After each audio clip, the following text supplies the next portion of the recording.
Hello friends, कैसे हैं आप लोग। स्वागत है आपका मेरे यूट्यूब चैनल पर। आज हम बात करने वाले एक मूवी की कहानी की जिसका नाम है the man who new infinity. इस कहानी की शुरुआत होती है 28th सेंचुरी की शुरुआत से। ये कहानी है श्रीनिवास रामानुजन की। ये उस वक्त की कहानी है जब हमारा देश अंग्रेजों के अधीन था और हम लोग उनके गुलाम थे। रामानुजन एक पढ़ा लिखा व्यक्ति नहीं था, उसके पास कोई डिग्री नहीं थी, लेकिन फिर भी उसे मैथमेटिक्स में बहुत रुचि थी। वो मंदिर में जाकर मंदिर के फर्श पर मैथमेटिक्स के सम्स को सॉल्व किया करता था। लेकिन उसे एक नौकरी की तलाश थी, क्योंकि वो शादीशुदा होता है, उसे पैसे कमाने हैं। इसी वजह से वो एक आदमी से मिलता है और उसे अपने मैथमेटिक्स के रिसर्च दिखाता है। वो आदमी एक अंग्रेज होता है। वो रामानुजन को बोलता है हम तुम्हें इसका रिकमेंडेशन ज़रूर देंगे। और रामानुजन बोलता है मेरी शादी हो चुकी है, मेरे पास रिकमेंडेशन है, मुझे एक जॉब चाहिए। इसके बाद वो अंग्रेज रामानुजन की इंसल्ट करके वहाँ से निकाल देता है। रामानुजन बहुत गरीब है और उसे अपना घर चलाना है और उसे नौकरी की ज़रूरत है। उसके पास डिग्री ना होने की वजह से कोई उसे नौकरी नहीं देता है। अब वो एक आदमी के पास जाता है जिसका नाम नारायण होता है। नारायण उसकी रिसर्च को देख के काफ़ी इम्प्रेस होता है और वो उसे सर फ्रांसिस के पास ले जाता है, जिसके लिए वो काम करता है। और वो उसे बोलता है कि ये हमारा न्यू क्लर्क है। सर फ्रांसिस रामानुजन की हालत को देखकर कहता है ऐसा लगता है गलियों में रहता है, इसे यहाँ से ले जाओ। लेकिन रामानुजन कहता है मैं नंबर के साथ बहुत अच्छा हूँ, अभी मैं आपको एक कांच का टुकड़ा लग रहा हूँ, बहुत जल्द आपको पता चल जाएगा कि मैं कांच का टुकड़ा नहीं हीरा हूँ। रामानुजन ये बात इसलिए बोलता है क्योंकि उसे अपने आप पर और अपने काम पर बहुत विश्वास होता है। इसके बाद रामानुजन को जॉब मिल जाती है। इसके बाद रामानुजन अपनी माँ और पत्नी के लिए एक घर किराए पर लेता है ताकि वो सब साथ में रह सकें। इसके बाद उसकी माँ और पत्नी वहाँ पर आ जाते हैं, लेकिन उस घर में सिर्फ एक ही बेड होता है। इसलिए रामानुजन अपनी पत्नी से बोलता है कि तुम लोग बेड पर सो जाना और मैं ज़मीन पर सो जाऊँगा, मैं तो इसका आदी हूँ। इसके बाद रामानुजन सुबह अपने काम पर चला जाता है। जब वो कैलकुलेशन करता है तो एबेकस का इस्तेमाल नहीं करता है। एबेकस उस समय का कैलकुलेटर होता था। जब मिस्टर नारायण उससे पूछते हैं कि तुम इसका इस्तेमाल क्यों नहीं करते हो, तो रामानुजन कहता है कि मैं इससे पास्ट अपने दिमाग में कैलकुलेशन कर सकता हूँ। इस बात से मिस्टर नारायण काफ़ी इम्प्रेस होते हैं और वो कहते हैं जब सर फ्रांसिस यहाँ आए तो कम से कम इसे यूज करने का बहाना कर लेना। कुछ दिन काम करने के बाद रामानुजन के बॉस यानी सर फ्रांसिस को पता चल जाता है कि ये लड़का बहुत टैलेंटेड है और वो रामानुजन से बोलता है कि मैं तुम्हारा काम आउट ऑफ इंडिया किसी से इंट्रोड्यूस करूँगा। और जब रामानुजन अपनी माँ और अपनी पत्नी को ये बात बताता है शायद उसे विदेश जाने का मौका मिले। इस बात से उसकी पत्नी खुश होती है, लेकिन उसकी माँ कहती है ऐसा नहीं हो सकता, हम ब्राह्मण हैं और हम समुद्र पार नहीं जा सकते। इस बात से रामानुजन को डिसअपॉइंटमेंट होता है, लेकिन रामानुजन के साथ काम करने वाला नारायण बोलता है कि तुम्हारा काम बेमिसाल है, तुम्हें इसको पब्लिश करना चाहिए। और रामानुजन अपने काम की कुछ कॉपी G.H. हार्डी जो कि एक प्रसिद्ध मैथमेटिशियन है उनको भेजता है। और G.H. हार्डी को रामानुजन का काम बहुत पसंद आता है और वो उसे इंग्लैंड बुलाते हैं। जब वो ये बात अपनी माँ को बताता है तो वो कहती हैं ये हमें मना है, हम समुद्र पार नहीं कर सकते। अगर हमने ऐसा किया तो हमारे बच्चे से कोई शादी नहीं करेगा और हमसे कोई बात नहीं करेगा। तभी रामानुजन बोलता है कि कोई उससे बात करे या ना करे, लेकिन तुम करना, मुझे किसी से कोई फर्क नहीं पड़ता। और रामानुजन की पत्नी बोलती है कि तुम मुझसे वादा करो कि जल्द से जल्द तुम मुझे वहाँ जाकर बुला लोगे। रामानुजन कहता है ठीक है। अब रामानुजन अपने बाल और अपनी चोटी अपनी पत्नी से कटवा लेता है। उस समय ब्राह्मण अपनी चोटी नहीं कटवा सकते थे। उसके बाल देखने के बाद रामानुजन की माँ को बहुत दुख होता है, क्योंकि एक ब्राह्मण के बाल कटने यानी पूरे समाज में उसकी बदनामी होना। लेकिन फिर भी उसकी माँ उसका साथ देती है। जब रामानुजन इंग्लैंड जा रहा होता है तब उसकी माँ बोलती है कि कभी भी अपनी प्रार्थनाओं को मत भूलना और अपने खाने को अशुद्ध मत करना, यानी नॉनवेज मत खाना। अब रामानुजन अपनी माँ और पत्नी से अलविदा कहता है। भारत के छोटे शहर मद्रास से इंग्लैंड की बड़ी यूनिवर्सिटी कैम्ब्रिज पहुंच चुका है। अगले दिन रामानुजन G.H. हार्डी से मिलता है और कहता है कल सुबह 10 बजे हम मिलेंगे ताकि हम आगे काम कर सकें। अगले दिन हम देखते हैं कि रामानुजन G.H. हार्डी के रूम में पहुंचता है और उसने चप्पल पहनी होती है क्योंकि उसे जूते पहनने की आदत नहीं होती है। और वहाँ पर लिटिल वुड भी आता है। Little would G.H. हार्डी के साथ काम करता है। G.H. हार्डी रामानुजन को बोलते हैं कि तुम्हें कुछ लेक्चरर अटेंड करने होंगे और तुम्हारी ये थ्योरी है, तुम्हें उसे प्रूव करना होगा ताकि इसे दुनिया तक पहुंचा जा सके। रामानुजन के लिए ये अभी तक बहुत ग्रांटेड और कैजुअल होते हैं। रामानुजन उनको बताता है कि लेटर में मैंने लिखा था जो मैं भेज रहा हूँ वो मेरे काम का सिर्फ एक सैंपल है, मेरे पास इससे भी ज़्यादा है जो मैं आपके साथ शेयर करना चाहता हूँ।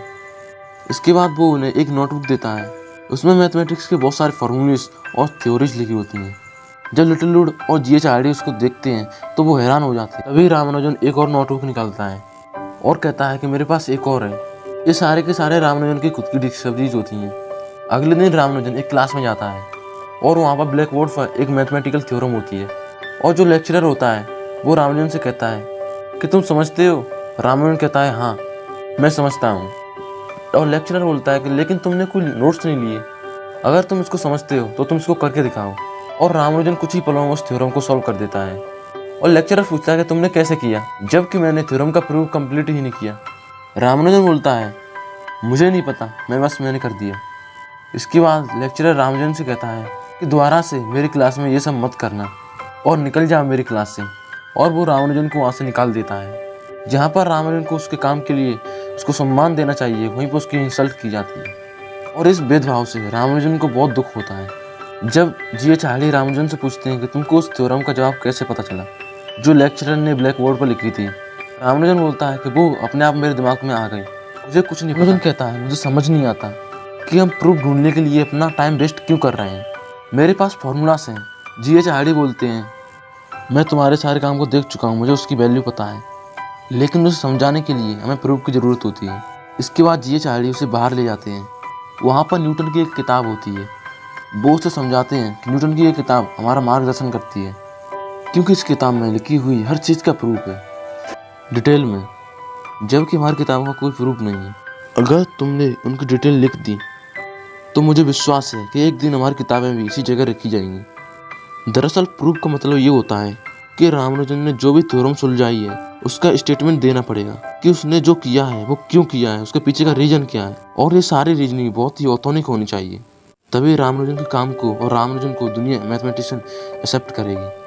और जीएच हार्डी की बात रामानुजन के समझ में आ जाती है और इसके बाद वो अपने काम में जुट जाता है और वो उस थ्योरम के प्रूफ भी लेकर आता है। लेकिन उसमें कुछ गलतियाँ होती हैं जिनको सुधारने में जीएच हार्डी उनकी मदद करती है। इसके बाद रामानुजन की पहली मैथमेटिकल डिस्कवरीज पब्लिश होती है और उसका फोटो अखबार में भी आता है और ये बात इंडिया तक पहुंच जाती है, जिससे रामानुजन की माँ और पत्नी को बहुत खुशी होती है। उसके बाद सब कुछ सही चल रहा होता है। तभी इंग्लैंड में जंग शुरू हो जाती है।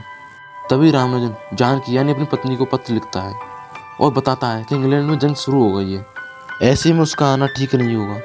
इसके बाद जानकी ठान लेती है कि वो इंग्लैंड जरूर जाएगी और वो रामानुजन को सूचना के लिए लेटर लिखती है जो कि उसके पास कभी नहीं पहुंचते क्योंकि उनकी माँ उसे छुपा लेती है।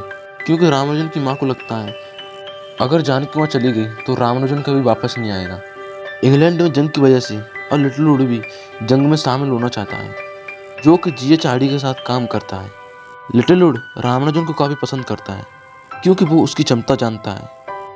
जाने से पहले लिटिल लुड एक पत्र जीएच हार्डी को लिखता है और कहता है कि तुम्हारे पास रामानुजन है, ये किसी मिरेकल से कम नहीं है, इसे जाकोबी से कंपेयर नहीं करना चाहिए।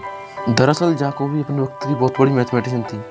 लिटिल लुड बोलता है कि हमें तो इसे जाकोबी से कंपेयर नहीं करना चाहिए, बल्कि हमें इसे न्यूटन से कंपेयर करना चाहिए। और अब रामानुजन तुम्हारी जिम्मेदारी है, तुम्हें उसका ध्यान रखना चाहिए और जो भी उसका काम है वो दुनिया के सामने आना चाहिए। और जीएच हार्डी भी रामानुजन की हर तरह से मदद करते हैं क्योंकि वो जानते हैं कि वो माइलस्टोन है, ये मैथमेटिक्स की सारी हदों को पार कर सकता है।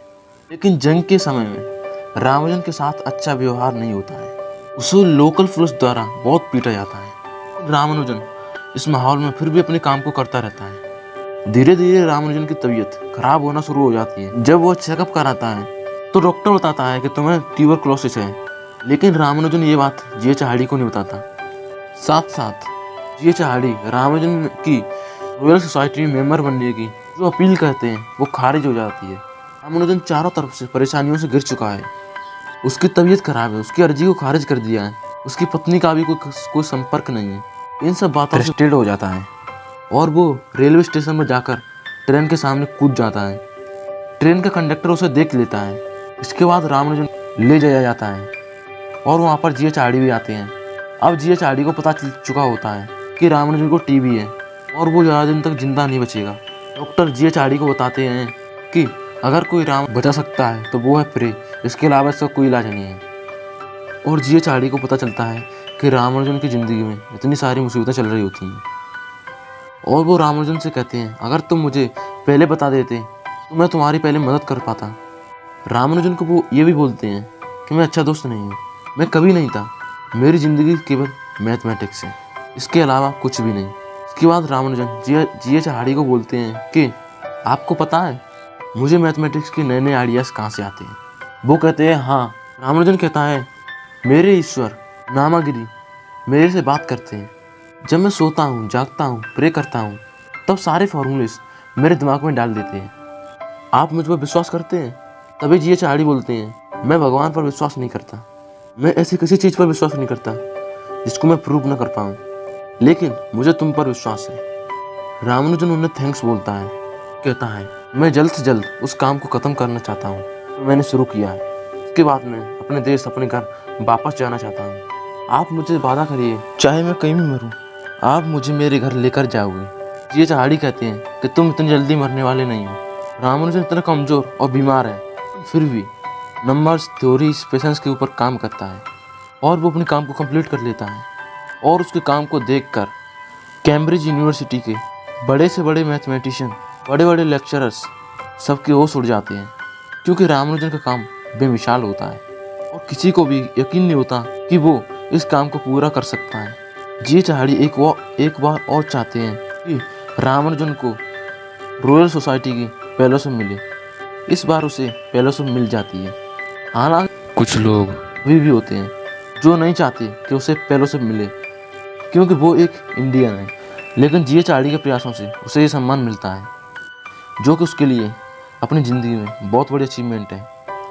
और इसके बाद रामानुजन जीएच को अलविदा कहता है, क्योंकि वो अपने देश जाना चाहता है।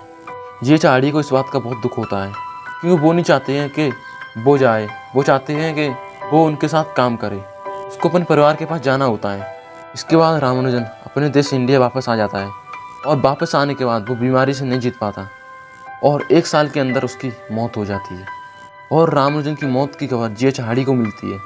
इस बात से उन्हें बहुत दुख होता है, क्योंकि उन्होंने कहीं ना कहीं अपनी ज़िंदगी का एक महत्वपूर्ण हिस्सा, एक महत्वपूर्ण दोस्त खो दिया है। जीएच रामानुजन के काम की ओरिजिनलिटी जानते थे। रामानुजन के काम की ओरिजिनलिटी से बहुत प्रभावित थे, लेकिन रामानुजन अब इस दुनिया में नहीं रहा। मात्र 32 साल की उम्र में वो इस दुनिया को छोड़कर चला गया। सन 1920 में रामानुजन की मृत्यु हुई और सन 1976 में उनकी एक खोई हुई नोटबुक मिली, जिसमें ग्राउंड ब्रेकिंग फार्मूलाज थे। और आज उन फार्मूलाज को ब्लैक होल के बिहेवियर को समझने में यूज़ किया जाता है, जो उन्होंने अपनी ज़िंदगी के आखिरी दिनों में बनाए थे। रामानुजन और जीएच ने 5 साल तक एक साथ काम किया और उन्होंने जो काम किया उसे कभी भुलाया नहीं जा सकता। तो ये कहानी थी भारत के महान मैथमेटिशियन श्रीनिवास रामानुजन की। फ्रेंड्स, आपको अगर ये कहानी अच्छी लगी हो तो मेरे चैनल को सब्सक्राइब कीजिए और मिलते हैं अगले वीडियो में।